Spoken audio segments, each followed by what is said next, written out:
Thank you all for coming today. Today I'm going to speak about some of the economics of land use change from agriculture to biomass.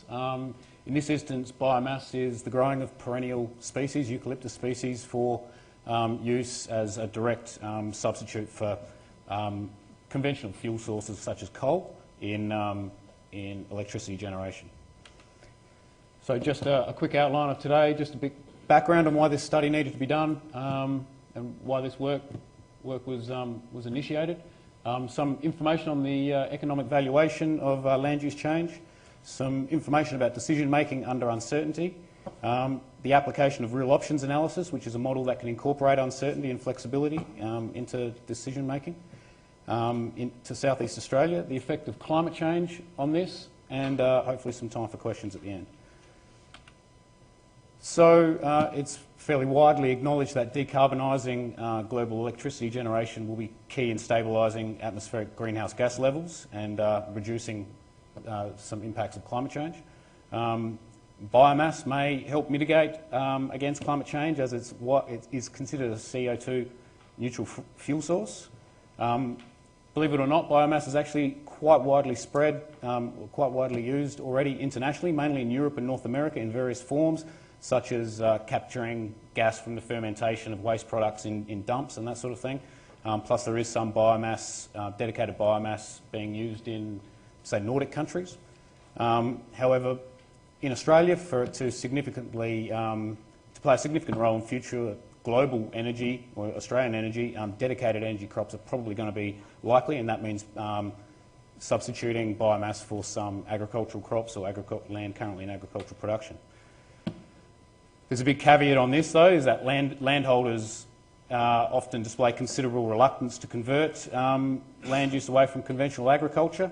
They disinvest later than would be economically rational. A great example of that is, say, viticulture. For the last decade or so, viticulture has been poor performing, yet a lot of people stay in viticulture because they have a lot of invested emotional energy in it. They've already invested a lot of money and time, and they have sunk costs involved in that, and that's costs they can't recoup if the investment goes bad.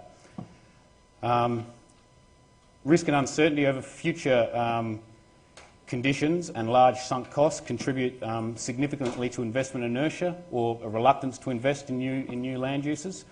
And therefore understanding trigger prices, and what I mean by trigger prices is the prices that biomass or an alternative land use would need to achieve to make it, to see land use change occur.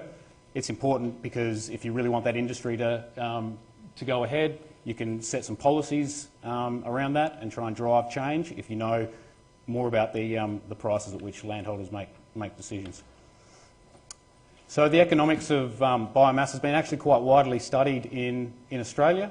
For example, Brian et al. From CSIRO did a really good study that found at a price of about $50 per dry tonne of biomass, about 2.5 hectares in the Lower Murray-Darling Basin would be viable for biomass agriculture.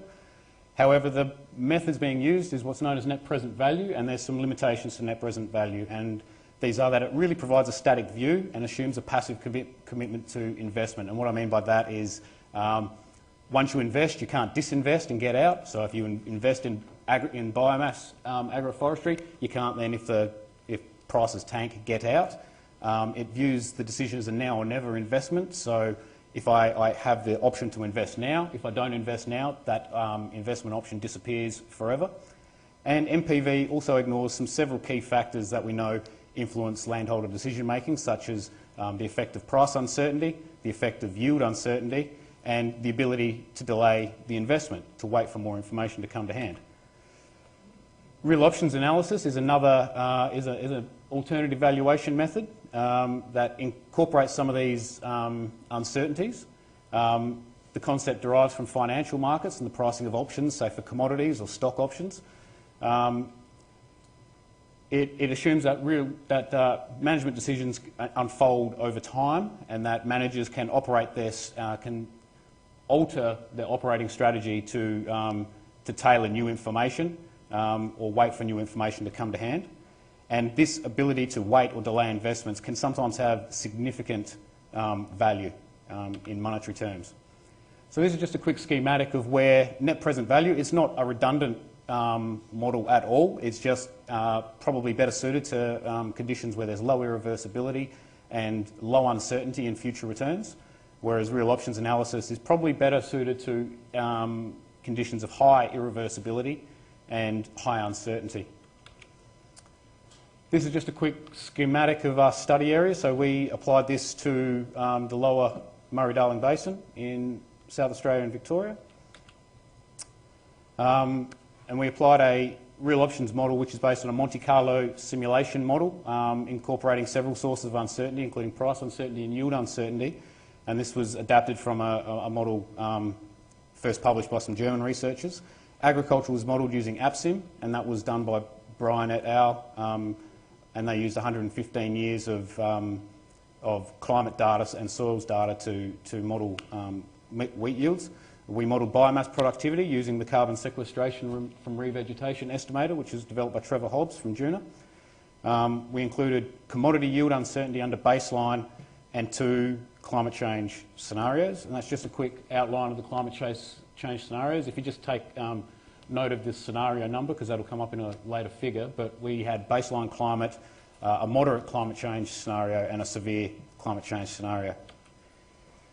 This is just a quick schematic of a figure representing the results of that modelling. As you can see in the low rainfall zone and the medium rainfall zone, you can see that agricultural yields and biomass yields are modelled to decrease over time. However, as you would expect, climate change or drying and warming has a lesser impact on perennial species, deep-rooted species, as they're better adapted to the environment. In the high rainfall zones, though, which would be like the Wimmera area of Victoria, wheat yields actually tip to stabilise or actually increase a little bit due to improving biophysical conditions, so less waterlogging, higher temperatures, higher CO2. So there's a little bit of a unintuitive result there. Coming to the results, we first modelled the land use change triggers using net present value, and if you just take note of the scale there, that in some areas, especially in the northern parts of the Mallee, that you would see biomass would need to return approximately $15 per hectare as a gross margin to be more profitable than wheat, and therefore an economically rational actor would change land use. In the southern areas of the study area, it can be as high as $1,600 per hectare, so biomass would need to be able to produce $1,600 per hectare to be more competitive or to be more profitable than wheat. You can see that in the climate change there is some spatial variability that happens in climate change. It actually becomes more expensive for biomass in under climate scenario S3 in the southern parts of the study area. Getting to the effect of climate change and the effect of uncertainty and flexibility using real options analysis, if you just, the take-home message here, I guess, is you can see that those trigger values have all shifted upwards.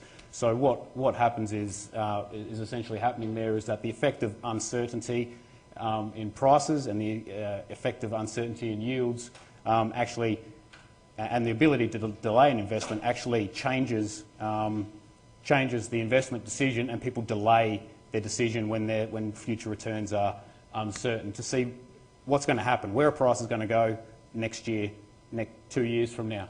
And so those triggers get moved upwards. And that's common in real options analysis previously conducted in other countries. We also had a look at viable areas across the study area under several different price points.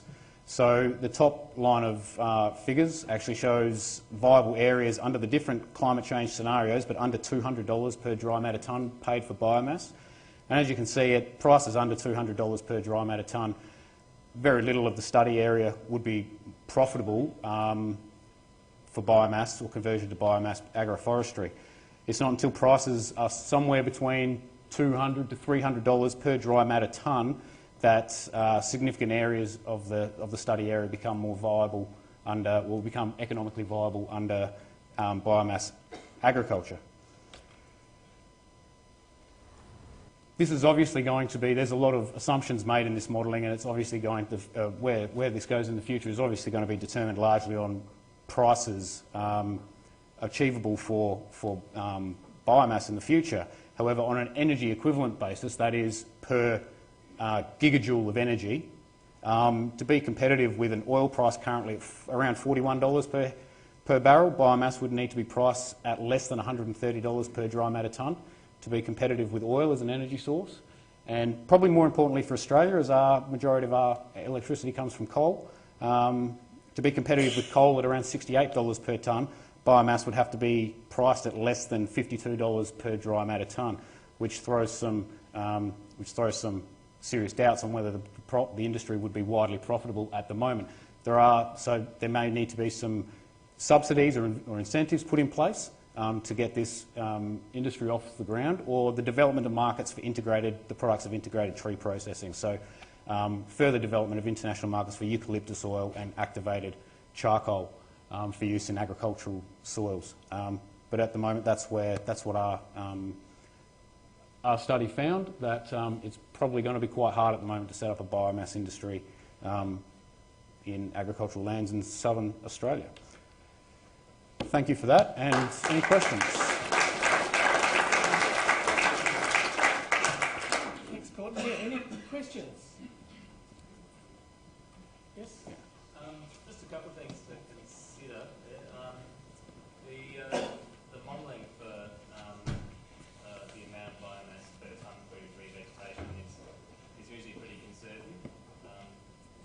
I've done a bit of research in that area in the organisation I work for in Australia, and we found some of our reveg sites, 10 years, 15 years on, are 2 or 3 times higher than the sort of biomass model suggests. So just maybe keep that in mind as well. Yeah, that's I've tried to make the point that it's based on a lot of assumptions, like all economic modelling is, because it's done in the absence of sort of really good empirical data.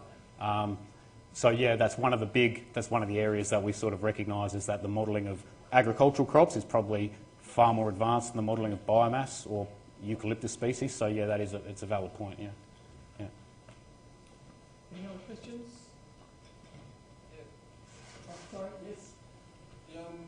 Just curious to see whether, I'm not sure it probably exists already, but has anyone quantified the amount of carbon sequestration dependent on per different type of vegetation community in South Australia? Yeah, there's been a lot of work done on that. Trevor Hobbs has done a lot of work on that. He's sitting in the crowd here. He could probably talk to you after that on the work that he's done. But there's significant amounts of work being done on what different species can sequester, and what we didn't consider here either is below ground carbon sequestration, so root biomass as well. So yeah, there's a significant amount, and it changes with different species from my understanding. But yeah, there's been work done on that. Yeah. Okay. Well,